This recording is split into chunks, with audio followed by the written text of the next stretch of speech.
Ang kwento natin ngayon ay tungkol sa nooy nag-viral na CCTV footage.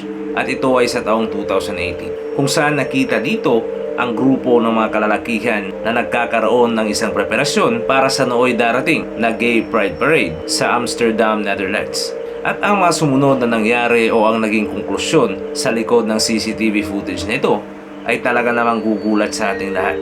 Pero bago natin simulan ang ating kwentuhan, kayo ba ay fan ng ganitong klaseng content? Pwes hindi kayo nagkamali sa aking channel dahil ganong mga klaseng video ang aking i-upload. At kung bago pa lang kayo sa aking channel ay huwag niyong kalimutang i-press ang like at subscribe button para palagi kayong updated sa mga contents na aking i-upload. Ito nga pala si Sir Gian at simulan na natin ang kwentuhan.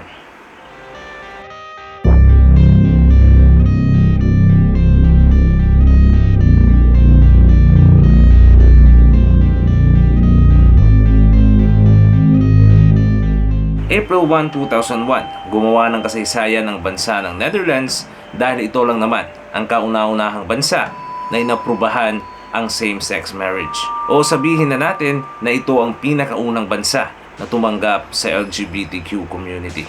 Dito rin inilulunsad ang isa sa pinakamalaking gay pride parade sa buong mundo. September 27, taong 2018, na-record ng CCTV ang pagdating ng grupo ng mga kalalakihan. At sila ay papasok sa isang rental house na makikita sa isang holiday parks sa maliit na syudad ng Arnhem. Dito ay hinubad na nila ang kanilang mga footwears bago pa pumasok sa nasabing rental property.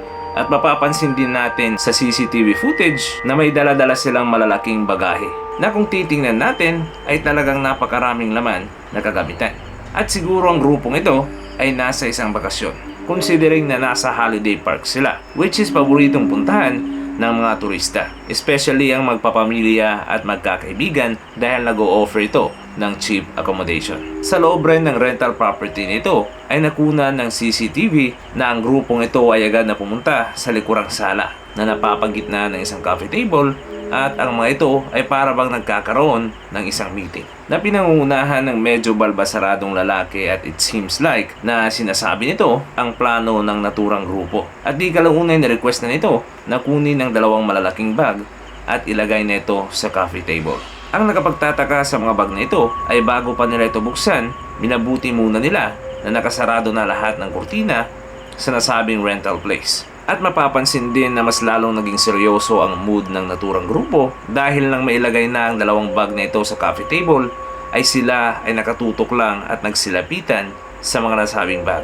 Masasabi talaga nating napaka-importante at napaka-confidential ng mga laman ng nasabing bag. At nang buksan na nila ang mga ito ay malalaman na rin natin kung bakit ganoon na lang ang kanilang ginawa, tulad na lang ng pagsara ng lahat ng mga kurtina at pag-shift ng kanilang mood dahil ang laman pala ng mga bag na ito ay matataas na kalibre ng baril, pati na rin mga pampasabog. Paglipas ng mga ilang oras ay makikita rin natin sa CCTV footage ang leader kasama ang isang lalaking naka-blue and black jacket na medyo kalbo at isa rin ito sa nagdala ng bag na maraming laman na baril, kung saan tinuturuan na ng dalawang ito ang apat pa nilang kasamahan kung paano gamitin ang mga nasabing baril, tulad na lang ng paggamit ng assault rifle at pistols. So dito ay nagsagawa sila ng iba't ibang drill tulad na lang ng pag-reload at pag-load ng baril. Ang iba naman ay kung paano mag-aim ng mabuti at nagsagawa din sila ng dry firing or pagkalabit ng gatilyo na walang bala ang baril. Pero ang sumunod naman na tinuro ng dalawang leaders na ito ay dumagdag ng nerbiyos sa masasabi nating seryosong mood ng nasabing grupo. At ito ay nung kumuha ang naka-blue and black jacket na lalaki ng isang vest na mayroong mga wires na nakakabit sa nakapalibot na mga bulsa. Dito ay tinawag niya ang isa sa kanilang kagrupo at sinuotan ng nasabing vest nito. Dahil ang laman pala ng mga bulsang ito ay mga pampasabog. At usually ang ganitong klaseng mga vest ay sinusuot ng mga suicide bombers para mas lalo pa silang makapambiktima ng maraming tao at mas malaki ang damage na maidudulot nila sa lugar kung saan nila ito pasasabugin. Ayon pa sa nirecord na salita ng isa sa kanilang leader na pag dumating daw ang mga otoridad ay pwede mo silang isama sa iyong pagsabog.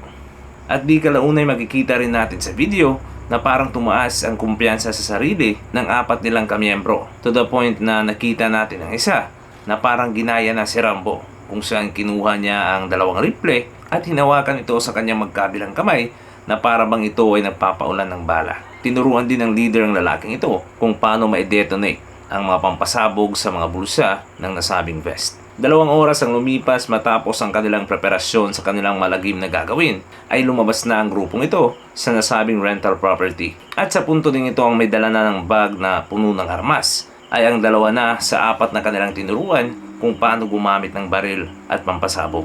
Dito ay sinigurado muna ng grupo na nakalak na ang bahay na kanilang nirentahan.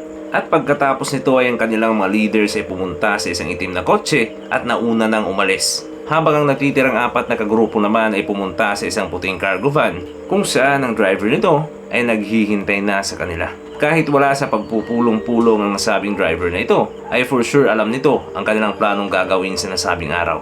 Kung kaya ganitong binuksan ang backdoor ng nasabing cargo van at pinapasok ang natitirang 4 na kagrupo. Base din sa CCTV video sa loob ng cargo van ay wala itong bintana, so may itatago talaga ang 4 na ito. Nang makita ng driver na secure na ang lahat, ay nagmaneho na ito panorte ng nasabing syudad ng Arnhem.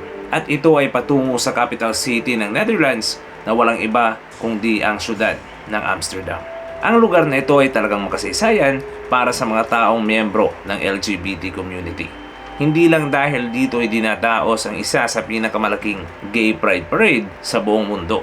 Dahil dito sa nasabing syudad ng Amsterdam unang pinirmahan ang pagbibigay bisa o pag-aproba ng same-sex marriage sa buong mundo. Kung kaya gumawa ng kasaysayan ang bansa ng Netherlands dahil dito.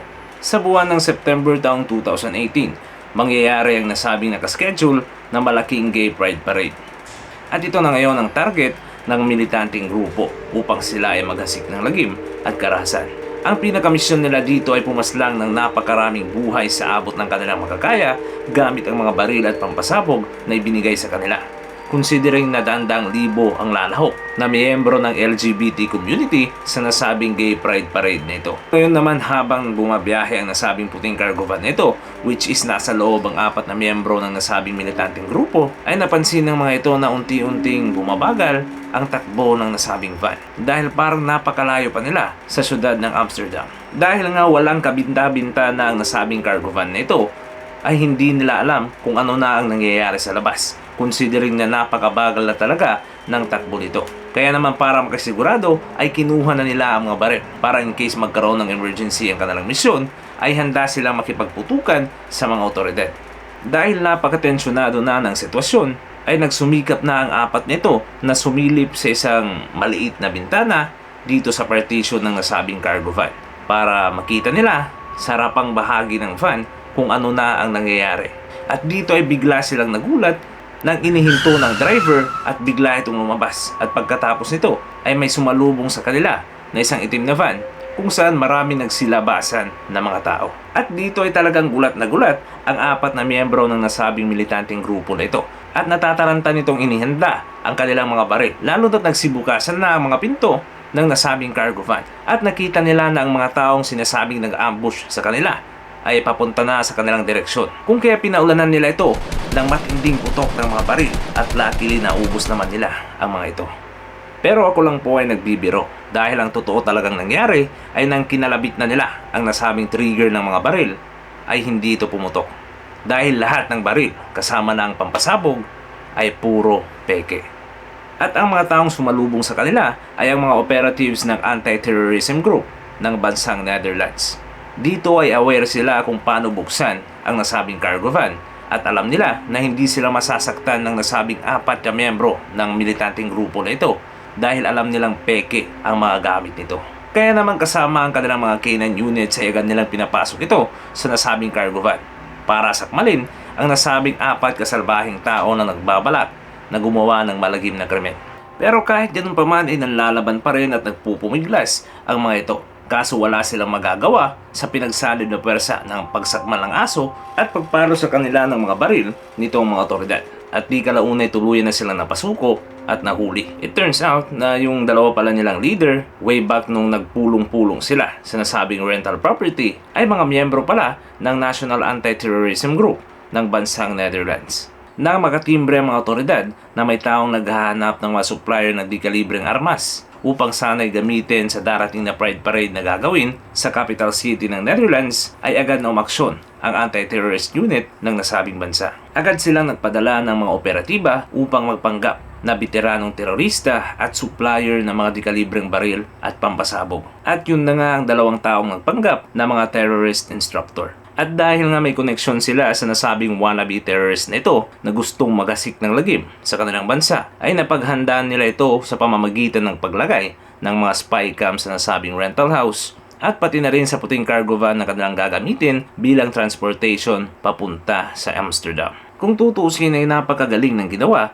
nitong bansa ng Netherlands sa pagsugpo ng banta ng terorismo sa kanilang bansa dahil pinagmukha lang naman nilang tanga ang mga masasamang taong ito. Dahil dito ay nailunsad ng ligtas at walang nasayang na buhay ang LGBT Pride Parade ng Amsterdam.